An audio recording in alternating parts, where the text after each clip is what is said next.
로마서 1장 2절부터 5절까지의 말씀을 교독하도록 하겠습니다. 2절부터 읽겠습니다. 이 복음은 하나님의 선지자들을 통하여 그의 아들에 관하여 성경에 미리 약속하신 것이라.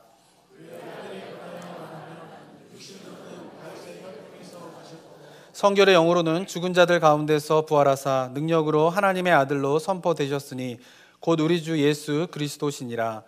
그로 말미암아 우리가 은혜와 사도의 직분을 받아 그의 이름을 위하여 모든 이방인 중에서 믿어 순종하게 하나니. 아멘. 지난 시간에 우리는 복음이 무엇인가에 대해서 간단하게 살펴봤습니다. 복음이 무엇이라고 되어 있습니까? 이 복음은 뭐에 대한 것이죠?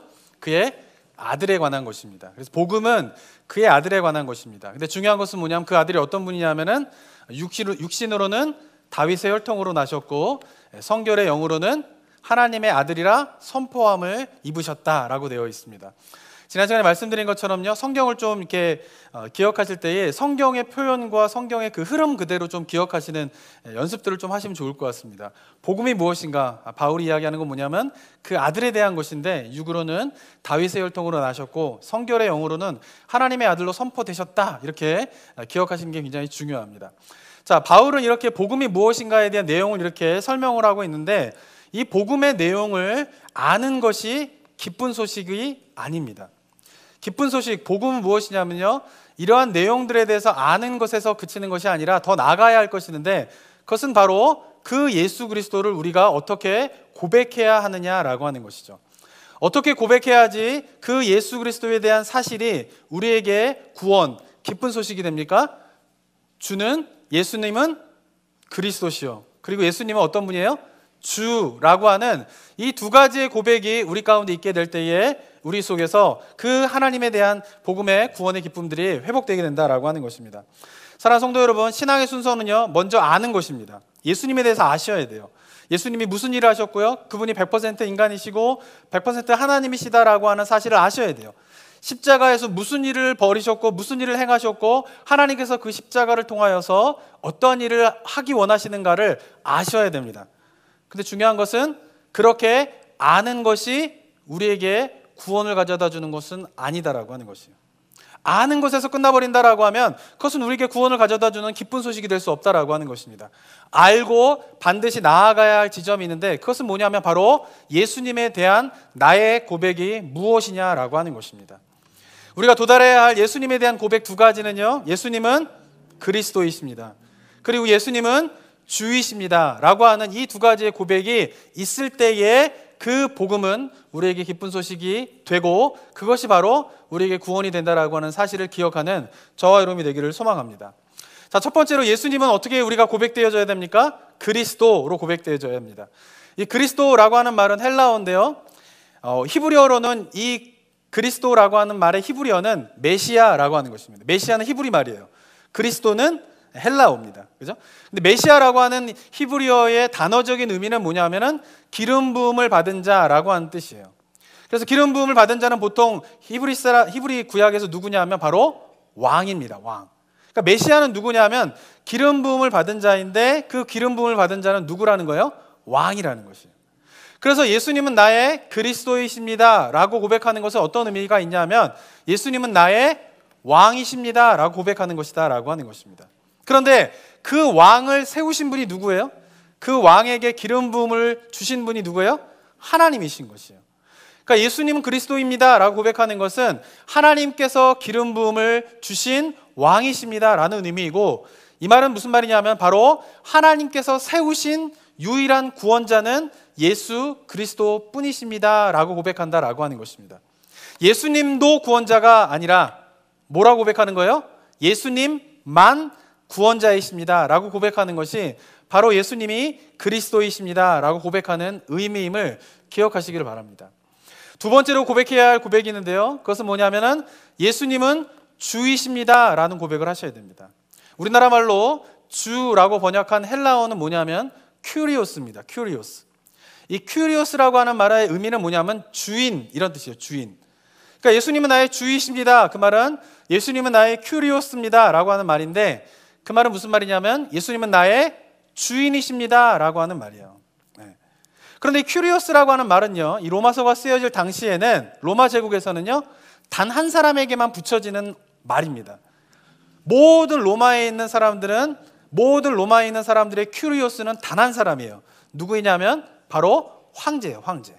오직 황제에게만 큐리오스다라고 하는 말을 붙이는 그 시대 속에서 그리스도인들이 어떻게 고백하고 있습니까? 더 이상 나의 삶의 주인은, 나의 삶의 큐리오스는 황제가 아니라 누구라고 고백하는 것이에요?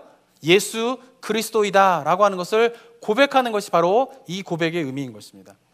황제가 아닌 예수님을 향하여서 당신이 나의 큐리오스입니다 라고 고백했을 때에 닥치게 될 상황은 무엇일까요? 죽음이에요, 죽음. 그 당시에 로마 제국에서요,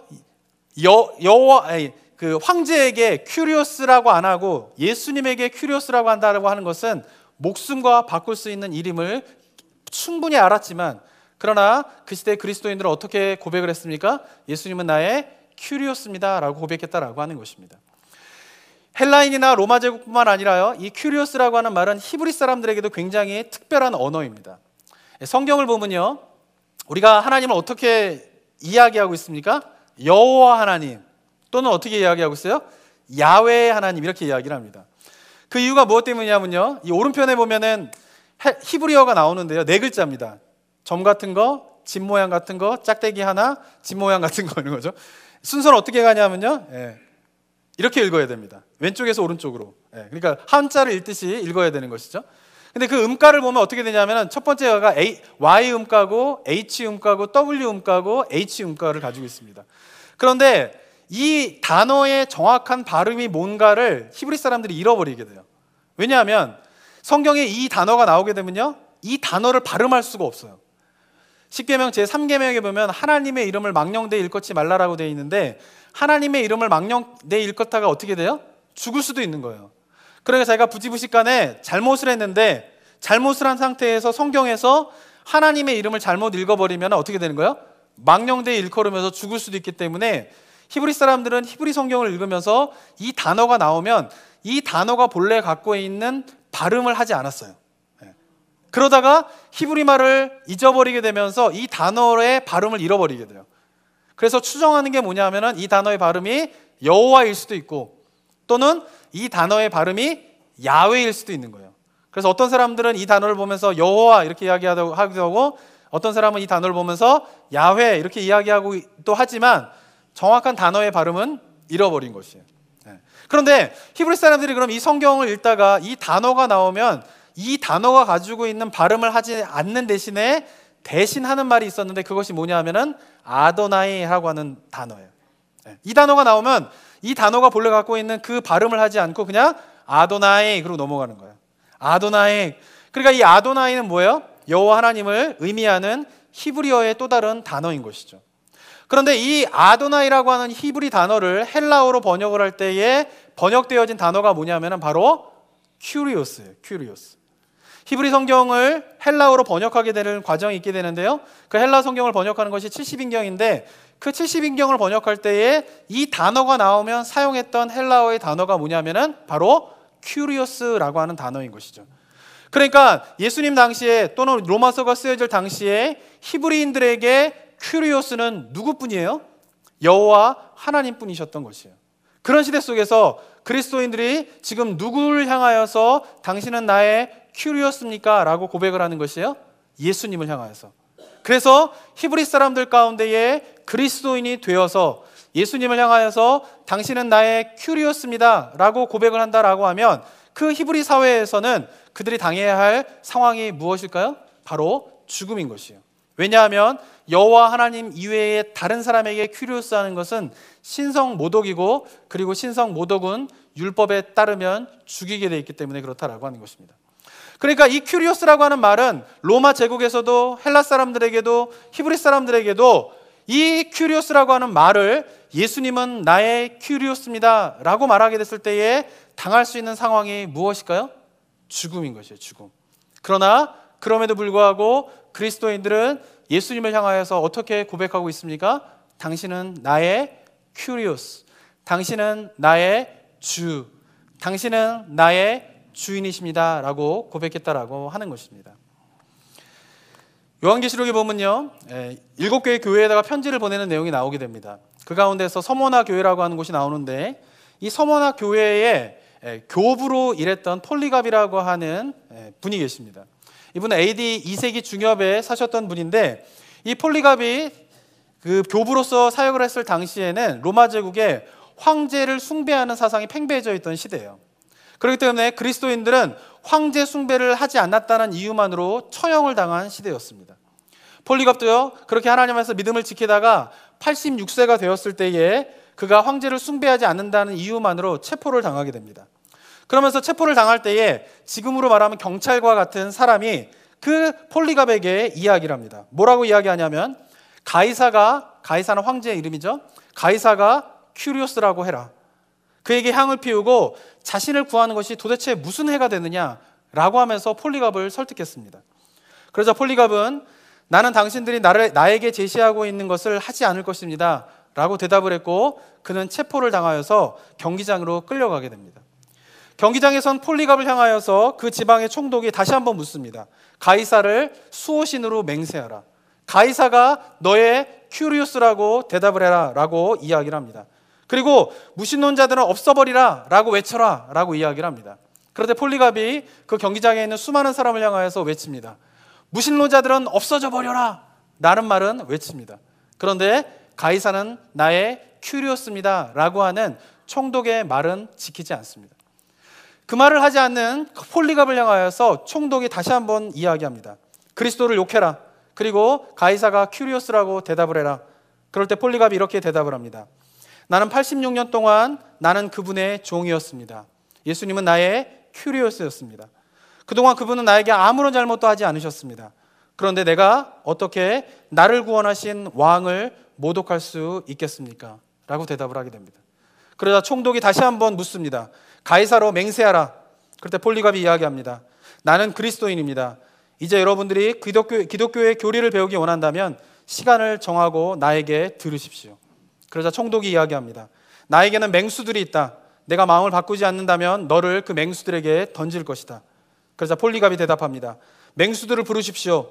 좋은 것에서 악한 것으로 회개하는 것은 우리에게 있어서 불가능한 변화입니다. 그러나 악으로부터 의로 변화되는 것이 고귀한 것입니다.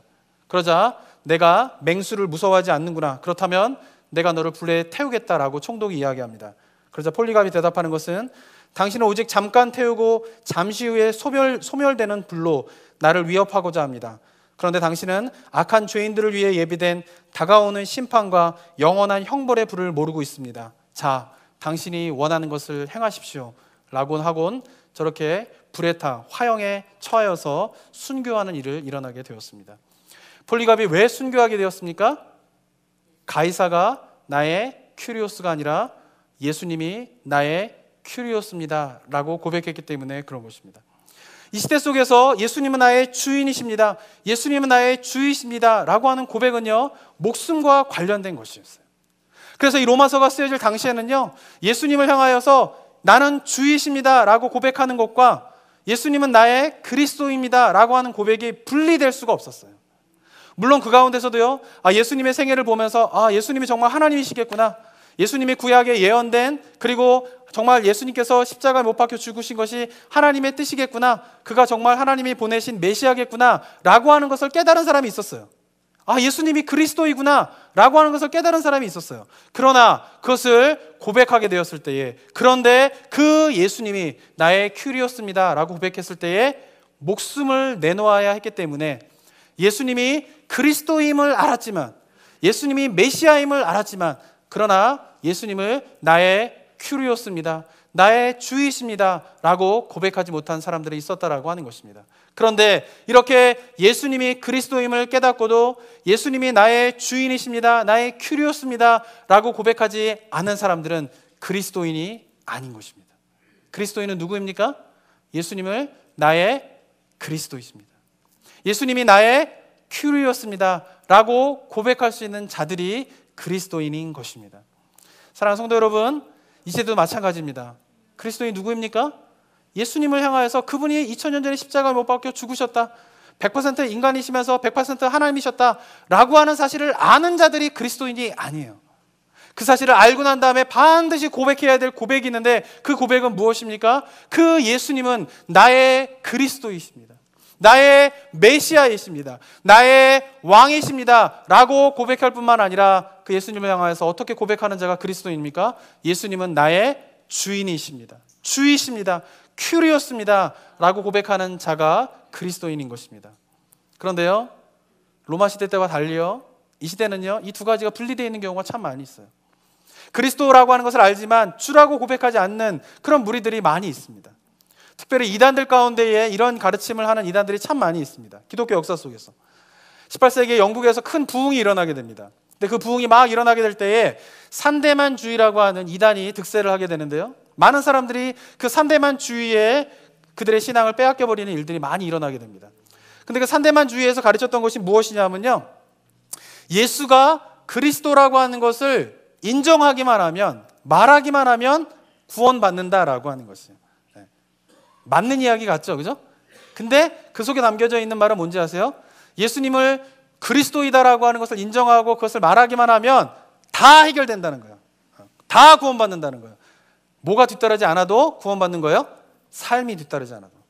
그 이후에 아무런 그런 삶이 뒤따르지 않아도 그냥 예수님을 그리스도라고 하는 것으로 인정하고 그냥 그리스도라고 하는 것으로 말하는 것으로 구원을 받게 된다라고 하는 산데만주의가 영국을 휩쓴 적이 있었습니다. 그런데 이러한 가르침을 하고 있는 이단들은요, 기독교 역사 속에서 계속적으로 반복되고 있어요. 대한민국에도 이런 비슷한 이단이 있는데 그 대표적인 이단이 누구냐 하면 구원파예요. 네, 구원파 하면 요즘에는 뭐 이렇게 최순실 사건으로 말미암아 유병원 씨가 죽으면서 유병원이 이제 구원파다라고 하는데, 구원파는 크게 세 흐름이 있습니다. 유병원 쪽에 파가 있고요, 또 한 파가 있고, 또 하나 중요한 파가 어디냐면 박옥수라고 하는 사람입니다. 이 세 가지 파가 있어요. 근데 박옥수라고 하는 사람이 제일 유명하고 세력이 제일 큰데, 이 사람이 항상 집회를 할 때마다 내거는 표가 뭐냐면은 죄사함의 비밀이에요. 죄사함의 비밀. 이 구원파는요, 어떻게 전도를 하냐면요, 어떻게 전도하냐면, 예수님을 믿으십니까? 그러면 예수님을 저는 믿습니다. 교회를 다닙니다. 그럼 물어봅니다. 구원을 언제 받으셨나요? 그러게요, 제가 구원을 언제 받았는지 정확하게 저는 잘 모르겠지만 저는 어쨌든 예수님을 믿고 구원 받았습니다 라고 이야기를 해요. 근데 그러면 어떻게 하냐면, 당신은 구원받지 못한 겁니다. 그래요. 왜 구원받은 날짜를 모릅니까? 구원받은 날짜를 알아야지만이 구원을 받는 겁니다 라고 이야기를 하게 돼요. 근데 그러다가 보면은 구원받은 때가 언제인지를 알고 있는 분들도 계시잖아요. 교회에 다닐 때. 예, 저는 몇 월에 구원받았어요 라고 대답을 하게 되는 사람을 만나게 됩니다. 그럼 다시 한번 물어요. 어떻게 묻냐면, 그렇다면 당신은 구원받은 이후에 회개 기도를 합니까? 그럼 그 사람이 대답합니다. 네, 저는 교회에 가서 매주마다 저의 죄를 회개하면서 하나님의 용서를 구하고 있습니다 라고 대답을 하면, 구원파에서 뭐라고 이야기하냐면요, 그거 보십시오, 그것이 바로 당신이 구원받지 못한 증거입니다 라고 이야기를 해요. 왜 그렇죠?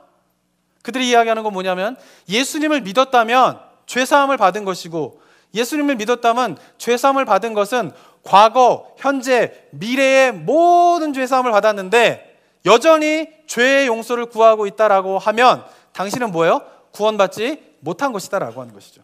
죄사함의 비밀을 깨닫지 못한 것이다 라고 하는 것이에요. 그러니까 그렇게 회개 기도를 매주 하고 있는 당신은 아직 구원받지 못한 겁니다 라고 이야기를 한다라고 하는 것이에요. 그 사람들이 이야기하는 게 뭔지 아세요? 예수님을 믿으면, 예수님을 인정하면 어떻게 해요? 과거, 현재, 미래의 모든 죄가 사해진다라는 거예요. 맞는 이야기 같죠? 그런데 문제는 뭔지 아세요? 더 이상 회개할 필요가 없다라는 거예요. 그러면서 어떻게 해요? 삶 가운데 죄를 짓고 나쁜 짓을 하고 막 이렇게 행해도 다 뭐 하는 거예요? 이미 용서 받은 거예요. 그러니까 어떻게 살아도 돼요? 마음대로 살아도 되는 거예요. 놀라운 일은 그러한 교리를 가르치고 있는 구원파에 수많은 사람들이 가고 있다는 것이에요. 대한민국에서. 그것도 예수님을 알지 못하는 사람이 그 구원파에 가는 게 아니라요, 신앙생활을 하고 있고 예수님을 믿었다라고 하는 수많은 그리스도인들이 그 구원파에 빠지고 있는 것이에요. 이유가 뭘까요? 너무 편리한 거예요. 그냥 한번 믿기만 하면 다 된대요. 그냥 한번 믿기만 하면 어떻게 살아도 상관이 없대요. 뭐가 뒤따르지 않아도 괜찮다라는 거예요. 삶이 뒤따르지 않아도 괜찮다라는 것이에요. 이것이 뭐예요? 기쁜 소식이라고 그들이 외치고 있고 거기에 수많은 사람들이 빠져들고 있다라고 하는 것입니다. 이들이 이야기하고 있는 것이 뭡니까? 결론적으로 이야기한다라고 하면 이들이 이야기하는 것은 예수님이 그리스도인 것을 인정하기만 하면 된다라는 거예요. 뭐가 필요 없다라는 거예요? 예수님이 나의 주이십니다. 예수님이 나의 큐리오스입니다 라고 하는 것을 인정할 필요가 없다라는 것이에요. 왜? 예수님이 나의 주이십니다. 예수님이 나의 큐리오스입니다라고 인정한다라고 하는 것은 뭐를 의미하는 것이에요? 삶이 뒤따라야 되는 것이죠. 그러니까 말로, 마음속으로 그래요. 예수님은 그리스도예요. 예수님은 메시아입니다. 그래요. 예수님은 2000년 전에 십자가에 못 박혀 죽으셨어요. 그래요. 예수님은 하나님이 보내신 분이에요. 그래요. 예수님은 100% 인간이면서 100% 하나님이에요. 라고 하는 것을 인정하기만 하면 되는 게 그리스도인이 아니라는 것이에요. 무엇을 고백해야 됩니까? 그가 그리스도인 뿐만 아니라 그가 어떤 분이에요? 나의 주이십니다. 큐리오스입니다. 라고 하는 고백이 뒤따라야지 그것이 바로 그리스도인 된다라고 하는 사실을 기억하는 저와 여러분이 되기를 소망합니다. 그러나 이단들이 이렇게 이야기하고 있는 것처럼 많은 사람들이 그렇게 생각하는 모습들이 있어요. 물론 한국교회에서요, 아무도 구원파나 산대만주의 같이 그냥 예수님만 믿으시면 됩니다, 그렇게 이야기하는 사람은 없어요. 그런데 신앙의 패턴을 보면 어때요? 삶이 뒤따라지지 않고요, 예수님이 나의 주인이신가에 대한 심각한 삶의 씨름이 없는데, 나는 예수님이 그리스도시고 메시아이고 하나님이시고 십자가에 못 박혀 죽으셨다라는 것을 그냥 인정하기만 하면 나는 구원받았어 라고 생각하면서 신앙생활하는 사람이 많다라고 하는 것이에요. 사랑하는 성도 여러분, 오늘 본문을 통하여서 우리가 반드시 기억해야 할 것은 우리가 무엇이 있어야 됩니까? 예수님을 향한 고백, 첫 번째 고백, 예수님은 나의 그리스도이십니다 뿐만 아니라 무엇이 있으셔야 됩니까? 예수님은 나의 주이십니다, 큐리오스입니다 라는 고백이 여러분의 입술 가운데 있게 되기를 소망합니다. 예수님은 나의 주인이십니다 라고 하는 고백이 갖고 있는 의미가 무엇인가에 대해서 사도 바울은 오늘 본문에서 이야기를 하고 있습니다. 5절에 보면 이렇게 이야기합니다. 같이 한번 읽어보겠습니다. 시작. 그로 말미암아 모든 이방인 중에서 믿어 순종하게 하라니. 예수님은 주이십니다, 예수는 그리스도이십니다 라고 고백하고 난 다음에, 바울이 그 고백을 하고 난 다음에 자기가 사도의 직분을 받아서 해야 할 일이 있다라고 이야기를 하고 있어요. 사도의 직분을 받아서 해야 할 일이 뭐냐면요, 이방인들에게 예수님에 대해서 이야기하고 난 다음에 그 이방인들이 믿고 거기서 끝나버리는 것이 아니라 그 이방인들이 어디에까지 이르게 해야 된다라고 바울이 이야기하고 있습니까? 순종하게 하기까지. 사도의 직분은 뭐냐면요, 복음을 전한다라고 하는 의미는 뭐냐면요, 복음을 전하여서 믿게 하고 그리고 믿어 어디에 이르게 해야 돼요? 순종에 이르게 해야 된다라고 하는 것입니다. 사랑하는 성도 여러분, 예수님은 나의 주인이십니다, 큐리오스입니다라고 고백하는 것은 무엇이 뒤따라야 되는 것이에요? 순종이 뒤따라야 되는 것이요. 성경에서 이야기하는 믿음은요, 반드시 순종이 뒤따르는 것입니다. 삶이 뒤따르는 것이에요. 삶의 모습이 뒤따라야 되는 것이죠. 그냥 예수님을 안다 하는 게 믿음이 아니에요. 이 시대 우리 정서는 뭐냐면요, 그냥 내가 무엇인가를 알게 되면 내가 믿는다라고 생각을 해요. 그러나 성경은 그것을 구별하고 있어요. Just to know 하는 것은 믿는 게 아니에요. 말씀드린 것처럼 예수님이 누구인지 알아요.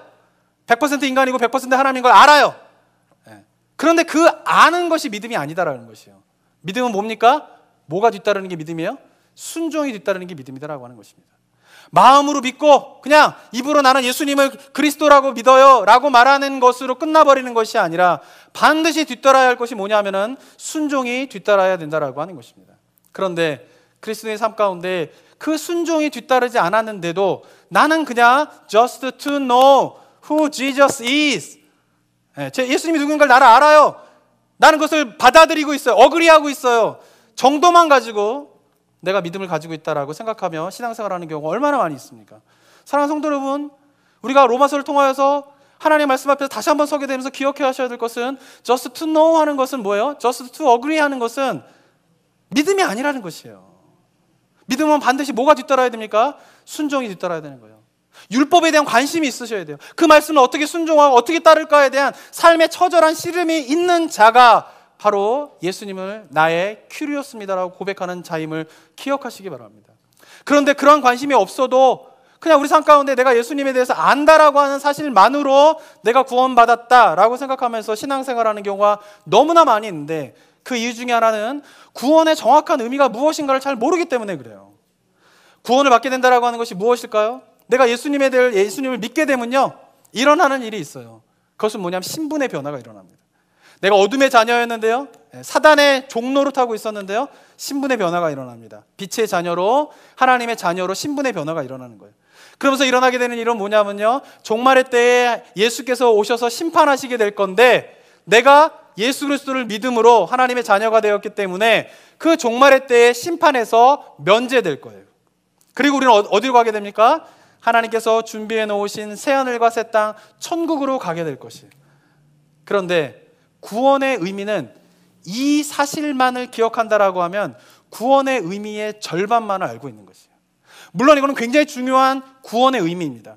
종말의 때에 우리가 심판에서 면제받으며 하나님의 나라에 들어가게 되고 천국에 들어간다라고 하는 사실은, 오직 믿음으로 그렇게 된다라고 하는 사실은 중요한 구원의 의미입니다.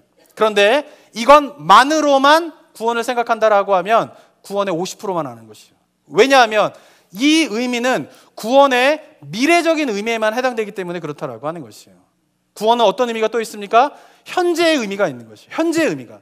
현재의 의미는 무엇일까요? 그것은 우리가 구원받았다라고 하는 의미는 뭐냐면요, 단어적인 의미가 구원받았다라고 하는 말은 건져냄을 받았다라는 것이에요. 어디론가부터, 어딘가로부터 건져냄을 받았는데 그 어딘가로부터가 무엇이죠? 죄예요. 죄. 죽음에서, 죄에서부터 건짐을 받는 것이 구원입니다. 그런데 죄에서로부터 건짐을 받는다라고 하는 의미는 미래적으로 종말의 때에 예수 그리스도가 오시게 될 때에 모든 어둠의 권세와 사단의 권세가 파하게 되면서 궁극적으로 그 죄의 문제가 해결될 것이지만, 그때 완성될 것이지만, 그러나 우리 삶 속에서 여전히 죄에서 벗어나게 되는 그 일은 미래에만 완성될 일이 아니라 현재에서 우리가 경험되어야 할 일이다라고 하는 것이에요. 죄에서 어떻게 해요? 벗어나야 돼요. 죄에서 씻은 바가 돼야 돼요. 많은 사람들이 신앙을 시작하게 되는 이유를 보면요, 저도 그랬지만 삶에 문제가 있을 때 하나님을 찾게 됩니다. 삶에 고통이 있을 때 하나님을 좀 생각하게 돼요. 그러면서 듣게 되는 이야기가 있어요. 교회나 그리스도인들 통해서. 삶에 어려움이 있으십니까? 삶에 문제가 있으십니까? 주님께서 해결해 주실 것입니다. 주님께서 당신의 삶의 문제에 해답을 주실 것입니다 라고 이야기하는 것을 듣게 됩니다. 그리고는 그 삶의 문제를 어디서도 풀 수 없었기 때문에 하나님 앞에 그 삶의 문제를 풀고자 신앙생활을 시작하게 됩니다. 그런데 삶 속에서 하나님께서 우리의 삶의 문제를 해결해 주신다라고 하는 사실이 진짜입니까? 거짓말입니까? 이게 약간 이제 헷갈리시죠? 이제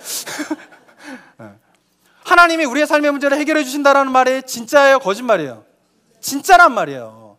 그런데 문제는 뭐냐면요, 많은 그리스도인들이요, 삶 속에서 하나님이 나의 삶의 문제를 해결해 주신다라고 하는 것을 머리로는 인정하는데 삶 속으로 잘 체험하지 못하는 경우가 많이 있어요.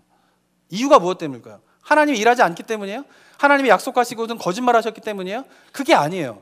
하나님께서 나의 삶의 문제를 해결해 주시겠다라고 하는 그 약속의 말씀을 오해하는 경우가 있어요. 그것은 뭐냐 하면, 내가 삶의 문제가 있어요. 하나님 앞에 기도를 해요. 그럼 어떻게 될 거라고 기대를 해요?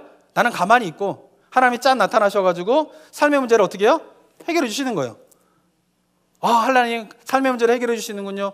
이렇게 하나님이 우리의 삶의 문제를 해결해 주신다라고 생각하는 경우가 많이 있어요. 사랑하는 성도 여러분, 성경은 절대 이렇게 약속하고 있지 않습니다. 하나님께서 삶의 문제를 해결해 주시겠다라고 하는 의미는 뭐냐면요, 우리 삶의 궁극적인 여러 가지 문제들이 있는데 그 여러 가지 문제들의 본질적인 이유가 무엇 때문이에요? 죄 때문인 거예요. 죄 때문에. 죄로 인하여서 고통이 있는 것이에요. 그렇다면 고통을 해결하고 삶의 문제를 해결하기 위해서 무엇이 해결돼야 됩니까? 죄의 문제가 해결돼야 되는 것이에요. 그런데 그 죄의 문제가 어떻게 해결되냐 하면요, 죄의 본질은요, 불순종이에요. 죄의 본질은요, 내가 도둑질을 하는 게 죄의 본질이 아니에요. 내가 나쁜 일을 행하는 게 죄의 본질이 아니에요. 내가 법을 어기는 게 죄의 본질이 아니에요. 내 마음 가운데 잘못되고 더러운 생각들을 하는 게 죄의 본질이 아니에요. 그것은 다 죄의 결과일 뿐이에요. 그 문제를 다룬다고 해결되는 게 아니라 뭐가 해결돼야지 우리 삶에 죄의 문제가 해결될 수 있냐면 죄의 본질이 해결돼야 돼요. 그 본질은 뭐예요? 하나님에 대한 불순종이에요. 불순종. 그런데 그 불순종의 문제가 해결돼야지 죄의 문제가 해결될 수 있고, 그 죄의 문제가 해결돼야지 우리의 삶의 문제가 해결될 수 있다라고 하는 것입니다. 그래서 궁극적으로 복음은 무엇이냐면, 너의 삶의 문제가 있느냐? 내가 나타나서 너의 삶의 문제를 치워주겠다. 너의 삶의 문제를 너는 가만히 있어라. 내가 다 해결해주겠다. 라고 하는 것이 복음이 아니라, 너의 삶의 문제가 있느냐? 그 삶의 본질이, 그 문제의 본질이 무엇인지를 봐야 한다는 것이에요. 그게 뭐예요? 죄라고 하는 것이에요. 그리고 복음으로 말미암아 그 죄의 문제가 해결될 것이다 라고 선포하는 것이 하나님에게 우리에게 주신 복음이다라고 하는 것입니다. 그런데 그 죄의 본질인 그 불순종의 문제를 해결하는 것은 미래에만 일어날 일이 아니라 현재 속에서 일어나야 되는 일이죠. 어떻게? 무엇을 통하여서? 믿어 순종함으로. 순종의 능력을 배우셔야 돼요. 순종의 능력을 키우셔야 돼요. 그래서 순종의 능력이 커져야지 무슨 문제가 해결될 수 있어요? 죄의 본질인 불순종의 문제가 해결될 수 있고, 하나님 앞에 온전한 순종의 삶이 무엇인가를 체득하게 될 때에, 그것을 배우게 될 때에 우리의 죄의 문제가 해결되면서 삶의 문제가 해결되어지는 하나님의 약속의 역사가 이루어지게 된다라고 하는 것입니다. 사랑하는 성도 여러분, 우리가 해야 할 일이 무엇이에요? 우리가 뭐와 싸워야 됩니까? 죄와 싸우셔야 돼요. 내 안에 하나님을 향한 불순종이 얼마나 지독하게 나를 감싸고 있는지를 아셔야 된다라고 하는 것이에요. 거기에 대해서는 아무런 관심도 없는 가운데에서, 거기에 대해서 아무런 씨름도 없는 가운데서 그냥 예수님은 하나님이십니다, 예수님은 100% 인간입니다 라고 하는 걸 just to know, 어그리하는 것으로 우리가 구원받았다고 생각하면 그것은 복음이 아닌 것입니다. 사랑하는 성도 여러분, 우리가 무엇을 하셔야 돼요? 순종을 키우셔야 돼요. 마음이 먹먹해지시죠? 네, 나도 해봤어요. 누군 순종 안 하고 싶어서 뭐 안 하나요? 네. 그죠? 저도 그래요. 하나님 앞에서 나도 순종하고 싶어요, 하나님. 네. 제가 항상 그랬어요. 하나님, 저는 예전에 잘 모르니까 순종 못하는 줄 알았어요. 그래서 제가 항상 기도했던 건 뭐냐면, 하나님 좀 알려주세요. 좀 깨닫게 해주세요. 주님의 뜻을 알게 해주세요. 제가 주님의 뜻만 알면 제가 순종할 수 있어요. 그랬어요. 근데 신앙생활 해보니까 뜻을 알아도 뭐예요? 순종이 안 되더라고요. 어떤 순종이? 100% 순종이 안 돼요. 그죠? 제가 만약에 100% 순종하고 있다라고 하면 전 사기치는 거예요, 지금. 근데 이렇게 사기치는 목사들이 많아요, 진짜로. 순종의 의미는 그런 게 아니에요. 하나님께서 우리에게 순종해야 된다, 순종의 능력을 키워야 된다라고 하는 것은 우리가 이 땅 가운데 살아가면서 100% 율법을 지키고 100% 순종하는 것을 하나님이 우리한테 기대하지 않으세요. 하나님도 우리 잘하세요. 잘 못한다라고 하는 것은, 우리 가운데 얼마나 지독한 죄성이 그 순종의 문제를 나아가지 못하게 하는지를 하나님도 너무나 잘 아세요. 그런데 하나님께서 우리에게 원하시는 것은 무엇일까요? 100% 순종이 아니라요, 매일 삶 속에서 나의 삶의 주인이 하나님이시며 예수 그리스도임을 고백하면서 어떻게 해야 돼요? 순종을 배워가는 거예요.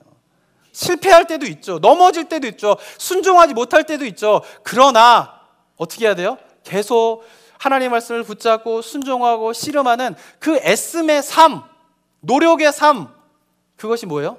하나님께서 기뻐하시는 순종임을 기억하는 저와 여러분이 되길 바랍니다. 그래서 제가 구원의 과정 가운데서 몇 가지 중요하게 암기하시고 생각하셔야 될 표가 있습니다. 그건 뭐냐면, 첫 번째는 뭐냐면, 우리가 배워야 할 순종, 우리가 가야 할 순종의 길은 어제와는 다른 오늘의 모습이에요. 그냥 실패할 수 있어요. 오늘만 보면 너무나 실패했어요.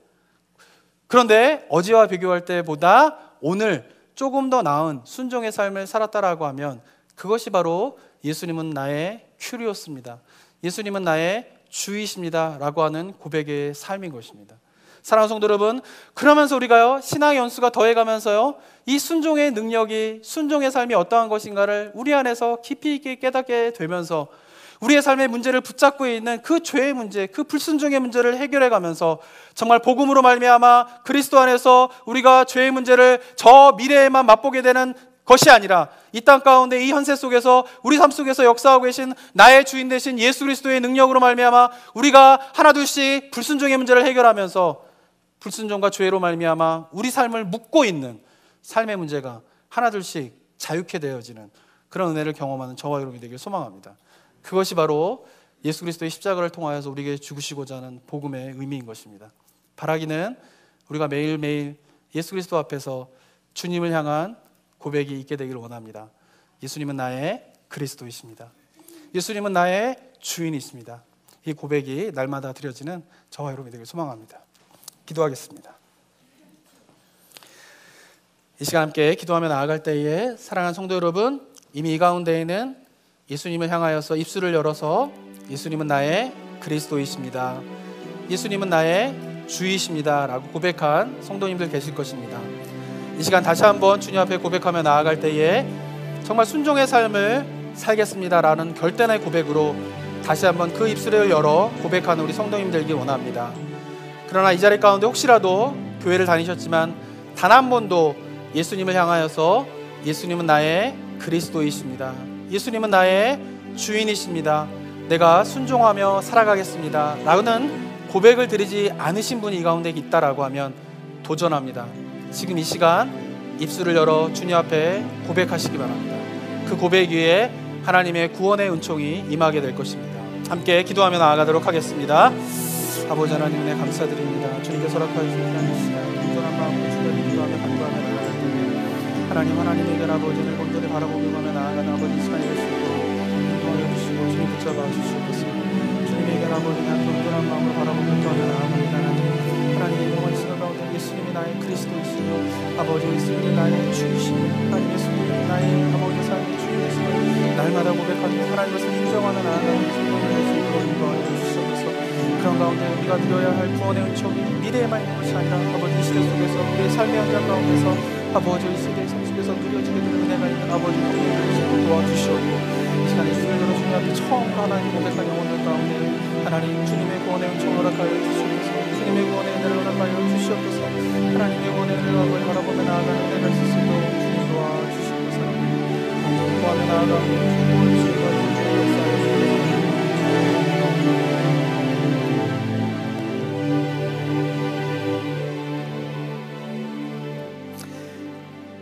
사랑과 은혜가 충만하신 하나님 아버지, 은혜 감사드립니다.